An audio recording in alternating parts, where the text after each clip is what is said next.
Os ruego que vayáis a la carta de Pedro, primera de Pedro, capítulo 5, versículos del 1 al 4. Es el texto que en esta mañana vamos a ver.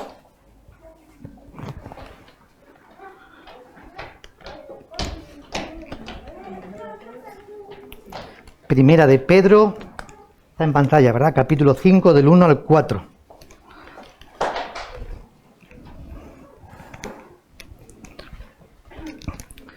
Y como bien estamos haciendo en esta mañana, estamos pensando en el ministerio pastoral. Y en este texto que encontramos, en este pasaje, precisamente esto es lo que Pedro está haciendo. Él se dirige a los pastores para darles ciertas indicaciones acerca del ministerio pastoral.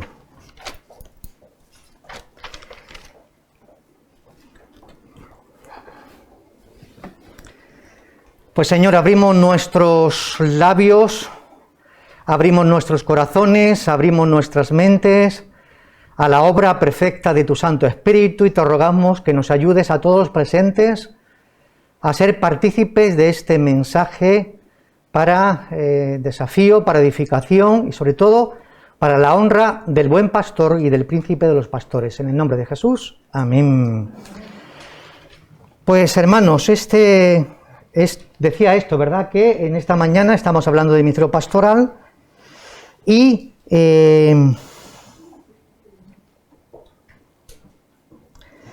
es verdad que Pedro está hablando a los pastores, es verdad que este mensaje va dirigido a los pastores, pero igualmente también sabemos que cualquier texto que esté en la Escritura, aunque solamente y exclusivamente vaya dirigido a unos, es para enseñanza de todos. O también me gusta este término que lo he escuchado en algún momento, y es que es verdad que si yo este mensaje lo utilizaría, sería quizá para la facultad, para compartirlo con los seminaristas, ¿verdad? Pero también hay un término, como digo, que nos ayuda para entenderlo, y es que podamos entender este mensaje en clave eclesial. ¿Vale? ¿Qué significa entender el mensaje en clave eclesial? Que aunque yo el texto se dirija a los pastores, también nos estamos dirigiendo a vosotros, a ti, querido hermano y hermana. Y hay mucha correlación, como veis, escuchan este mensaje, y hay mucha enseñanza que también esta mañana pues vamos a apreciar juntos. Ministerio pastoral. ¿Qué es el ministerio pastoral? Pues mirad, como ya en esta mañana se ha dicho, y lo han expresado muy bien nuestro hermano Santi y también Marta, me surgió también otro término que es muy curioso, que es la acción pastoral. Este término lo escuché por primera vez en un documento de Máximo García, que lo conocerá alguno de vosotros, pastor de Villaverde, por cierto, pastor de Alcalá creo que también, profesor de la facultad, que hizo un trabajo en su doctorado sobre, si no recuerdo mal, el trabajo era los bautistas en España, su contexto social, histórico, creo recordar. Si no recuerdo mal, que la mente me falla, creo que fue en el año 89, o sea, mucho tiempo. Y él hablaba ahí de la acción pastoral. Y decía algo muy peculiar, muy particular y muy importante para nosotros, la acción pastoral. Si el ministerio pastoral es el ministerio que Dios da a hombres y mujeres llamados por Él para pastorear el rebaño, la acción pastoral es la obra de la Iglesia. Interesante. La obra de la Iglesia de pastorear el mundo. Qué bien suena esto, ¿verdad?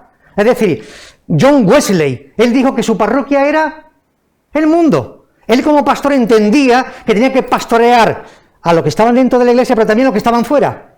¿Por qué? Porque son ovejas del Señor también. Son ovejas descarriadas de Israel, que hay que ir por ellas. Por lo tanto, me gusta el término acción pastoral, que identifica a la propia Iglesia en todas sus funciones. Y por eso en este mensaje, que aunque yo me dirija a los pastores, me estoy dirigiendo también a vosotros, a toda la Iglesia. Hermano, qué hermosa figura la que estamos diciendo. Cada uno de vosotros sois pastores allá donde estáis. Dios quiere usaros como si fuese un pastor donde está en tu casa, en tu trabajo, en la universidad, para que pastorees y ayude a las ovejas dispersas, a las ovejas que no tienen pastor, a las ovejas que necesitan el cuidado de Dios. ¡Qué imagen más bonita! Mirad, es verdad que todos sabemos que en las Escrituras tenemos una imagen muy clara en toda la Escritura acerca del pastor. En el Antiguo Testamento se señala a Dios como pastor, ya lo hizo David. Dios es mi pastor, ¿verdad? El Señor es mi pastor y nada me falta. Así que ya David tenía muy claro que el Señor, Yahvé, era su propio pastor. Así que tenemos esa figura en el Antiguo Testamento de que Dios como pastor quiere pastorear al rebaño. Y cuando hablamos de pastor, no podemos nunca olvidar, y lo estamos expresando, que el buen pastor, que el príncipe de los pastores, que es Jesús, que el buen pastor es Dios. Y en el Antiguo Testamento y también en el Nuevo, la figura de pastor nos hace pensar en Dios en relación con su rebaño, con su pueblo, cómo Dios quiere pastorearnos, ayudarnos, prosperarnos, cuidarnos, protegernos. Esto también quiero que esté presente y no se nos olvide.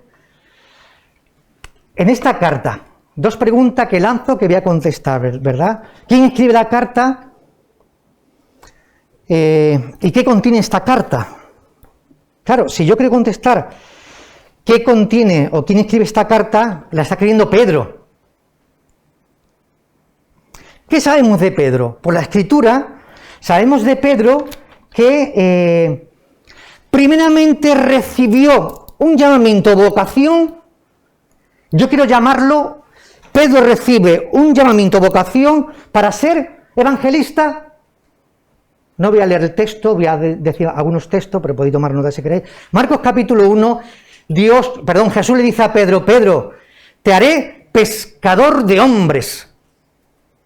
Y Pedro aceptó. Entonces, vemos en Pedro, en su primer ministerio, en su primer recorrido con Jesús, que le llama como evangelista. Me gusta esta expresión. Pero más tarde, también vemos a Pedro, junto con otros más, que Jesús estuvo durante toda la noche orando, y se levanta por la mañana, durante toda la noche orando a su Padre para elegir a 12 de aquellos que le seguían. Y eligió a Pedro y a los demás, y le llamó apóstoles. Entonces Pedro era también un apóstol. Y el término apóstol en griego significa enviado. Es decir, que también Dios le estaba llamando para que fuese enviado. ¿Enviado a qué? Pues a hacer la misma obra que estaba haciendo Jesús. Jesús los envió a los 12 y luego a los 70, de dos en dos, sabiendo qué labor tenían que hacer. La que hizo Jesús, predicar el reino de Dios y sanar a los enfermos. Por lo tanto, proclamar la verdad y ayudar a los necesitados.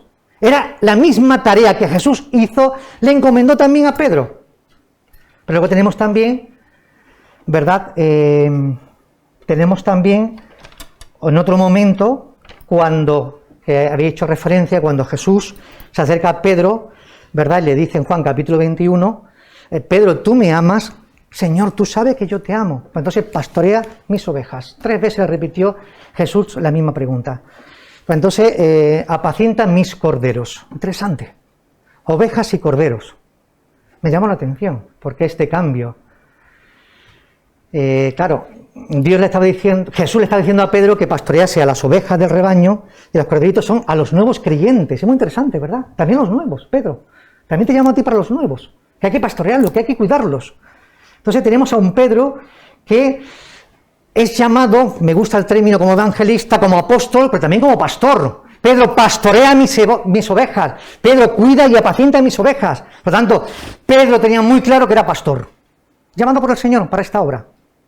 Pero en este momento en el cual estamos hablando, nos encontramos con un Pedro que está al frente que está pastoreando, ¿verdad? Pero ya es un hombre mayor, ya ha pasado muchos años, ya tiene la experiencia acumulada de todo lo que ha vivido, porque también en su recorrido, me gustó lo que dijo también Santi, no era, me gusta el término infalible, nunca fue infalible, como pastor nunca fue infalible, se equivocó más de una vez, por lo menos lo que encontramos en la Escritura. Recordad que negó a Cristo, eso fue un error suyo, pero luego se arrepintió.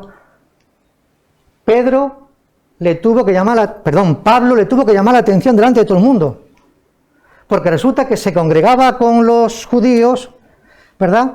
Y luego con los gentiles se congregaba, pero cuando vino los judaizantes, Pedro se apartó de los judíos creyentes por temor a estos judaizantes. Y Pablo en público tiene que decirle, chiquillo, ¿qué está haciendo?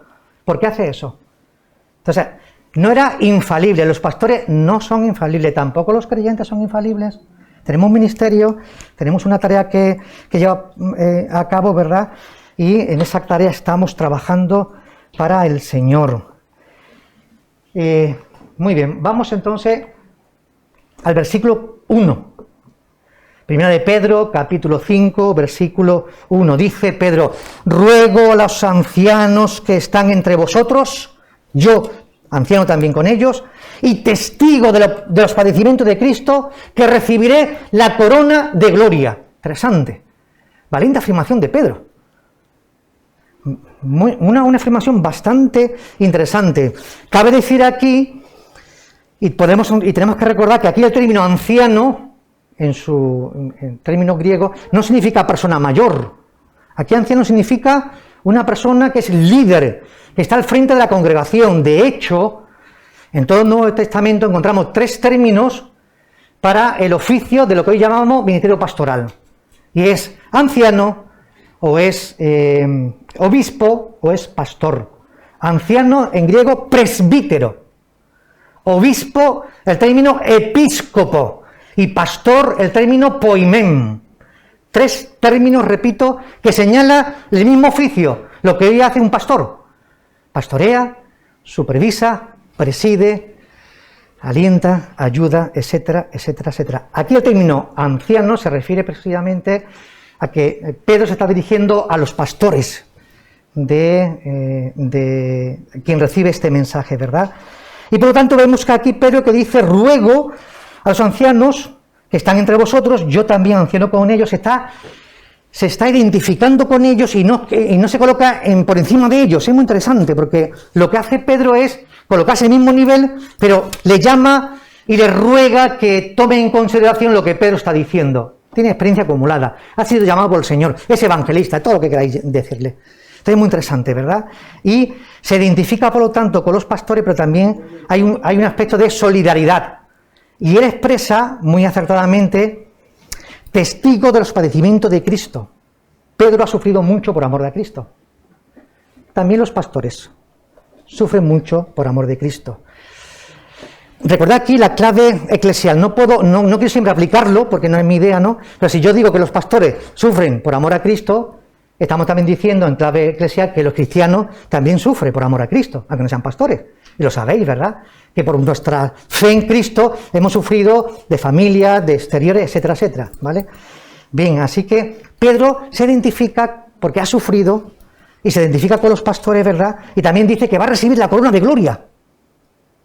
¿Y qué es esta corona? ¿Qué significa esta corona? ¿Cómo será esta corona?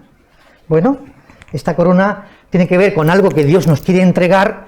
No está muy bien claro qué puede significar, pero también los creyentes sabéis que si perseveráis en la vida cristiana, obtendréis la corona de vida eterna. ¿Veis lo que estamos diciendo? Muy bien, pues mirad, este texto, algo que se me pasó antes y quiero retomarlo. En cuanto a la carta de Pedro, hay una información muy interesante que no quiero obviar. Es que en esta carta encontramos la comprensión cristológica, capítulo 2, pero no lo tratamos, la comprensión eclesiológica de la imagen del pastor. Esto es interesante, no quería olvidarlo, esto es interesante. Y además también en este carta encontramos y señalar la identidad y la espiritualidad, ¿vale?, del ministerio pastoral como pastor de la Iglesia, pero a partir de Cristo el pastor. Esto es muy interesante. Mirad, cuando hablamos aquí de Pedro, por lo tanto, estamos ahora en el versículo 2. ¿Sí? ¿Anda esto? Ok. Nos encontramos en el versículo 2 que Pedro le dice, apacienta, ruego a los ancianos que están entre vosotros, yo anciano con vosotros y testigo de los padecimientos de Cristo, que recibiré la corona de gloria. Y dice a los pastores, apacentad la grey de Dios. Interesante afirmación, versículo 2. apacentar. Es decir, le llama anciano, presbítero, y ahora utiliza el término apacentar, poimen, del pastor. Está hablando de la misma figura. Esa es la idea que no podemos olvidar. Apacentar significa, pues, Pedro también lo escuchó de parte de Jesús en Juan capítulo 21, apacienta mis ovejas, apacienta mis corderos. Así que ahora Pedro está diciendo que cuide, que proteja a las ovejas, que estos pastores tienen que cuidar y proteger a las ovejas y el rebaño.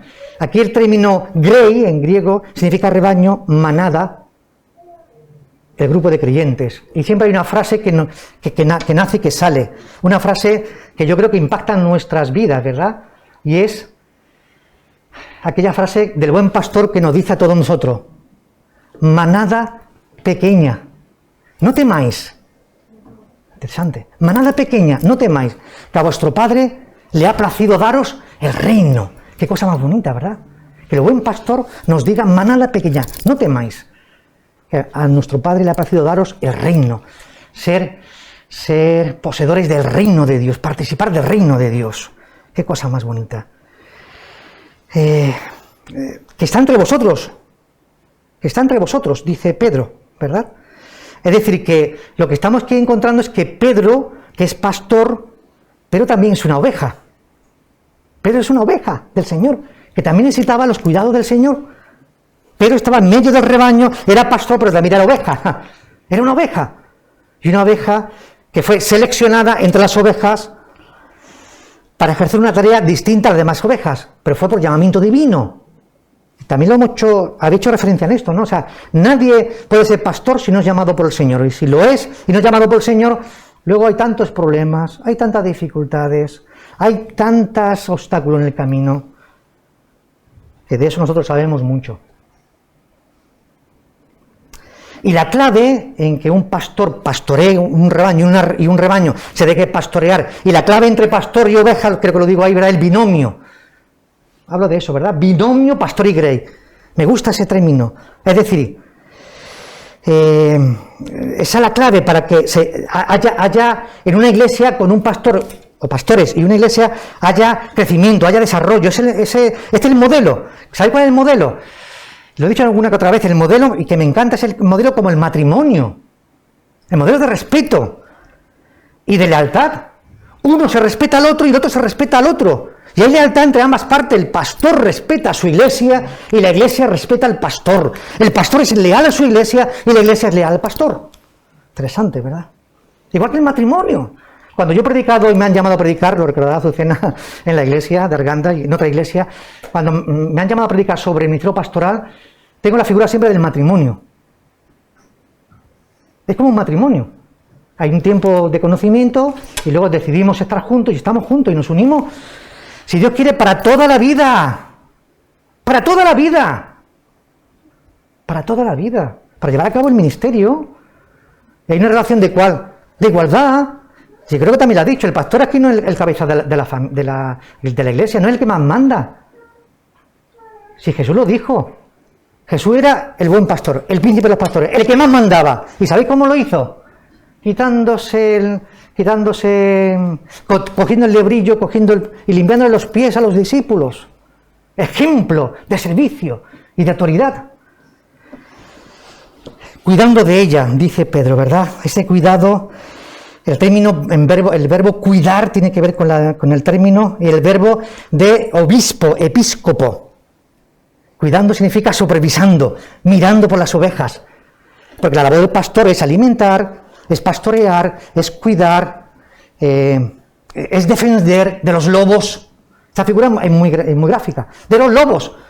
Lobos que vienen y que van y quieren devorar a las ovejas. Para eso están los pastores. ¿Verdad? De supervisar, de mirar, de cuidar. Pero luego también ahí Pedro habla de tres elementos, yo le quiero llamar positivos y negativos, ¿verdad? Tres elementos, le llamo positivo y negativo. ¿Sí? Ahora, aquí está, tres elementos, ¿verdad? Positivo y negativo. No con fuerza, dice Pedro, sino voluntariamente, no por ganancias deshonestas, dice Pedro a los pastores, sino con ánimo pronto, no como teniendo señorío, sino siendo ejemplo. Interesante. En 3 elementos, positivo, contrapuesto con 3 elementos negativos. Lo que Pedro está intentando, algunos dicen, y yo creo que también lo veo, no es cómo tiene que pastorear. Si ya el pastor sabe cómo tiene que pastorear, sino aquí Pedro está diciendo, me gusta mucho, cómo ser modelo en la iglesia para luego pastorear. Porque si no eres modelo, tu pastoreo no sirve para nada. Hablemos en clave eclesial. Si tu vida no es de testimonio, por mucho que tú sirvas a la iglesia, no sirve para nada. Todo cae. Todo cae. Volvamos aquí, ¿verdad? ¿Cómo comportarse para ser modelo? Y le dice Pedro a los pastores que están escuchándole, no por fuerza, es decir, no tenéis que obligar con la fuerza, no tenéis que obligar con la presión moral. ¿Os suena esto? A mí me suena mucho, ¿eh? A mí me suena mucho, predicaciones que los pastores presionan a los miembros para que hagan lo que el pastor quiere, o lo que interpreta él. Si entráis en internet, cuando veis predicaciones hay de 1000 colores. Yo siempre digo que cuidado con lo que escucháis en internet. Cuidado. Sino voluntariamente, sí, así, ¿verdad? Sino voluntariamente, ¿verdad? Es decir, de buena gana. Es decir, pastorear como Dios quiere que pastoree, no como tú quieres que pastoree. No por ganancia deshonesta, ojo, no por afán de lucro. Aquí la idea no es que el pastor no se le dé el sueldo, esa no es la idea, ¿eh? Esa no es la idea. Porque dice la Escritura que el obrero es digno de su salario. Sino con ánimo pronto, es decir, generosamente, con entusiasmo, es decir, implicándote la totalidad de tu vida. Eso es lo que Dios se pide a un pastor. Interesante observación. Repito, lo que Dios pide a un pastor es que en su trabajo se dedique en cuerpo y alma, totalmente. ¿Verdad? Esa es la idea, dedicación total. Cuando escucho hablar de esos términos, permitidme, me viene la idea, pero es algo muy absurdo. Pero es muy cierto. Un pastor dijo que como su iglesia lo tenía medio tiempo, medio sueldo, pues entonces se dedicaba medio tiempo, 4 horas. Cuando trabajaba 4 horas, se acabó. Ya no se llama más horas. Hermano, eso no es pastorear una iglesia. Independientemente de lo que te den y te ofrezcan, que es un tema distinto, tú tienes que dedicarte en cuerpo y alma a la iglesia. Clave eclesial. No sé si vosotros lo estáis diciendo en vuestra mente, pero es clave eclesial. Hermano, tenéis que servir al Señor con todo vuestro ímpetu y amor y fuerza. El Señor es lo primero. Ni tu trabajo, ni tu esposa, ni tu ocio, es el Señor el primero. Y si no lo hace, tú no estás consagrado a Cristo, hermano. Tú estás medio consagrado. Permíteme esta expresión. Tú estás medio consagrado. Estás medio dedicado. A Cristo, el Shema. Hay que amarle con todo tu corazón, con toda tu alma y con todas tus fuerzas, con todo lo que tú significa y eres, con todo. No como teniendo señorío, es decir, no hay que dominar, no hay que vencer, no hay que tiranizar. Me gusta ese verbo, ¿verdad? Tiranizar. ¿Cuántos pastores he visto por ahí que llevan sus congregaciones? ¿Cómo lo llevas? ¿Cómo lo llevan? ¿Cómo lo llevan? ¡Ojo, ojo! Es decir, gente que trabaja, no teniendo como señorío, no para beneficio propio, a costa de los demás. A costa de los demás, no. Sino siendo ejemplo, modelo, en griego, tipos. Hay que ser modelo, esa es la idea. ¿Y cuál es nuestro mejor modelo? Jesucristo, el buen pastor. Ese es nuestro mejor modelo. Y tenemos que seguir las pisadas de Jesucristo. Versículo 4, ¿verdad? Y cuando aparezca el príncipe de los pastores, vosotros recibiréis la corona incorruptible de gloria. Versículo 4. Interesante. Cuando aparezca el príncipe de los pastores, recibiréis, pastores, la corona de gloria. ¿Es que Cristo ya no estaba presente? No, Cristo siempre está presente. Cristo está presente con nosotros. Pero está hablando de la parusía. Cuando Él venga, cuando Él aparezca de nuevo, a los pastores dará la corona de gloria. Esa corona de gloria, ¿verdad? Bueno, lo comentábamos antes, ya no lo comento más, ¿verdad? Los pastores y los demás no tienen corona de gloria, ya le contestamos, ¿verdad? Es decir, es una promesa, hermanos. Tanto los pastores como aquellas ovejas que perseveran hasta el final y serán salvos, la perseverancia, obtendremos la corona de gloria. Pero déjame decir algo más aquí que es muy interesante. Igual que los pastores sufren, Pedro sufrió, los pastores sufrimos. Hay un texto muy bonito en la Escritura que os va a sonar, que dice, creo que lo voy a parafrasear porque sin sufrimiento o sin tribulaciones no podría entrar, como dice el texto, ¿alguien lo recuerda? ¿Alguien lo recuerda? Sin tribulaciones no podría entrar en el reino de los cielos, algo de eso dice. Lo estoy parafraseando, no recuerdo bien. ¿Recordáis algo de ese texto? Es decir, que también los creyentes tienen que pasar por tribulaciones, por problemas, por dificultades. Si queremos llegar a la meta, también vosotros, todos, también todos nosotros, ¿verdad? Esto es muy importante. Por lo tanto, es una promesa. Dios nos ha prometido la corona de la vida, una corona incorruptible. Pedro se refiere al buen pastor como el príncipe de los pastores. Ese término es muy llamativo. Hemos dicho al comienzo de nuestra predicación, ¿verdad?, que Dios se presenta como pastor en el Antiguo Testamento y como pastor en el Nuevo Testamento. Es Dios quien pastorea al rebaño. Y el príncipe de los pastores, estos términos, ¿verdad?, tiene que ver con el principal, el pastor supremo, el principal, el que nos pastorea. Y como también he hecho referencia de eso, tenemos que hacer referencia también a los demás, que es muy interesante. Es decir, hemos dicho Jeremías 3:15. De eso prediqué una vez. Os daré pastores conforme a mi corazón, que os pastoree con ciencia y con entendimiento, creo que dice. Es decir, que ya Dios en el Antiguo Testamento había levantado a pastores para pastorear rebaño. En aquel contexto, el término pastor se refería a los líderes, a los reyes, a los sacerdotes, Samuel, que estaban pastoreando el rebaño. Pero lamentablemente, también está Ezequiel capítulo 32, 34, que dice malos pastores. ¿Recordáis? También había malos pastores, malos líderes. Y si recordamos malos líderes, por tener una referencia, cuando se divide Israel en el norte y en el sur hay reyes que son muy buenos, entre comillas, muy buenos, pero muy bueno era el primero, el segundo, el tercero, ¿qué dice el texto? Que hacía, ¿cómo dice el texto? Lo malo ante Dios. Y era el rey, y hacía lo malo ante Dios. Y era el pastor, y hacía lo malo ante Dios. ¿Veis que también había malos pastores en aquel contexto? Y si tomamos el Nuevo Testamento, había buenos pastores y también malos pastores. Siempre me gusta el término cuando Jesús habla de Juan 10, que también hemos hecho referencia, y habla de que él es el buen pastor, que da su vida, que pastorea, y que por una sola oveja, deja la 99. Cuidadita, pero va por aquella. Pero luego también está el asalariado, ojo, que también es pastor. El asalariado, dice Juan capítulo 10, que ve el lobo, que es lo que hace. Este no me queda por el dinero. Amigos, también lo hay. Lamentablemente, también lo hay. Pero también esta figura, ¿verdad?, en Juan 10 nos hace ver de la protección. El pastor protege a las ovejas de los lobos. Y estamos llenos de muchos lobos. Falsos profetas, falsos pastores, falsos profetas y muchos lobos hay en el mundo en el que nos encontramos. Hay muchos, hermanos, hay muchos. Me detengo en la figura de Jesús como Cristo, como el príncipe de los pastores. Hermanos, me gusta esta idea que quiero compartir con vosotros ahora, ¿verdad? Estamos diciendo, y Pedro dice que es el príncipe de los pastores, que es el que tiene la primacía, la soberanía y el que está por encima de todo. Es que este es el buen pastor, esa es la idea. Los demás, hombres o mujeres pastores, me gusta el término, somos subalternos, me gusta ese término. No somos pastores, hermano, somos subalternos.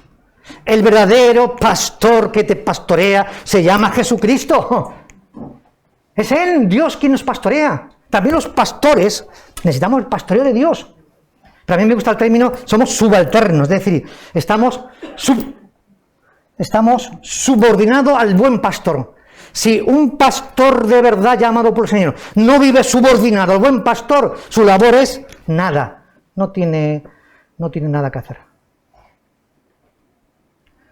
Él es el buen pastor, el único pastor que nos pastorea, y Cristo está por encima ejerciendo el pastoreo de la iglesia, también de los pastores, que a Cristo lo necesitamos y mucho.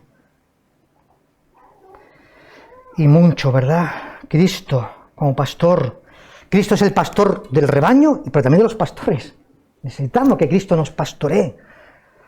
Y Él nos pastorea, ¿verdad? Y esto es algo indiscutible. Cristo es el buen pastor y los pastores somos los subalternos. Esto es indiscutible.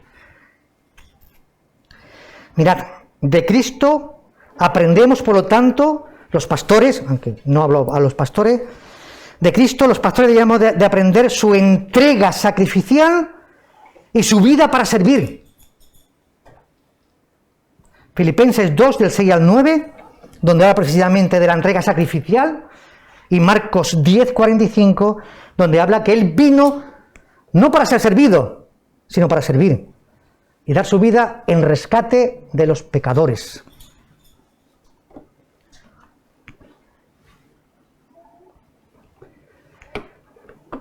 Hermanos, bueno, era este, ¿verdad? Bueno, ahora estamos aquí. Terminamos diciendo, la carta de Pedro en el capítulo 5 nos hace recordar que los pastores deben vivir con una entrega generosa al rebaño. 1, 2, sería un resumen. Los pastores deben de vivir guiando con el ejemplo y el modelo de vida al rebaño. Pero también vosotros, hermanos. Aquellos que son líderes, aquellos que son ovejas, también tenéis que vivir con una entrega generosa a la iglesia. Está de cajón, ¿verdad? También, cada uno de vosotros debéis de vivir siendo ejemplo y modelo de vuestra vida al resto de los hermanos. En esta mañana ya lo hemos hecho, hemos dado gracias al Señor, ¿verdad? Y aquí quiero solamente presentaros a los pastores a los cuales conocemos, ¿verdad? Ahí tenéis pastores Tomás y Doris de nuestro punto de misión Valdetorres, pastores Jesús y Keila del punto de misión El Vínculo, y los pastores, aquí se nos ve oscuro, ¿verdad?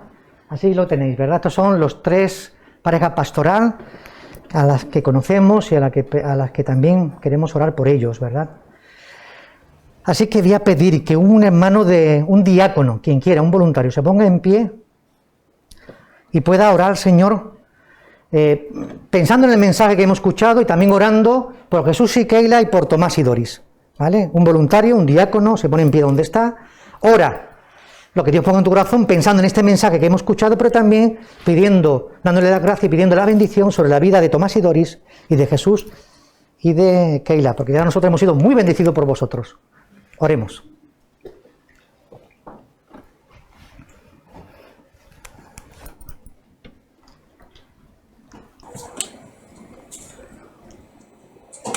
Sí, Señor, queremos en este momento darte gracias, Padre, porque has puesto entre tu pueblo, Señor, pastores, entre las iglesias para poder guiar, Señor, al pueblo. Gracias, Padre, porque has dispuesto sus corazones, Señor, a este trabajo y a este servicio, Señor, tan importante para tu iglesia.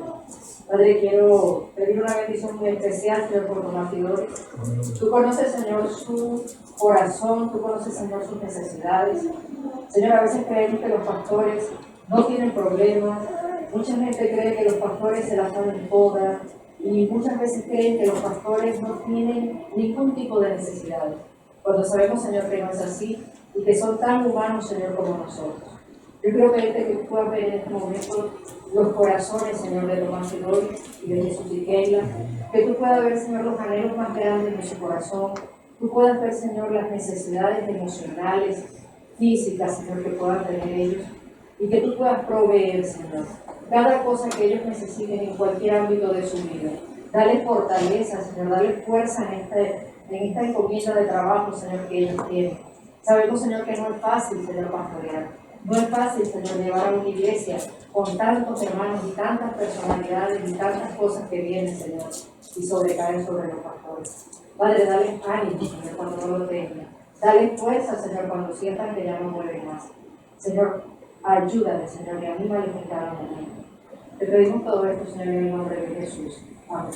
Amén.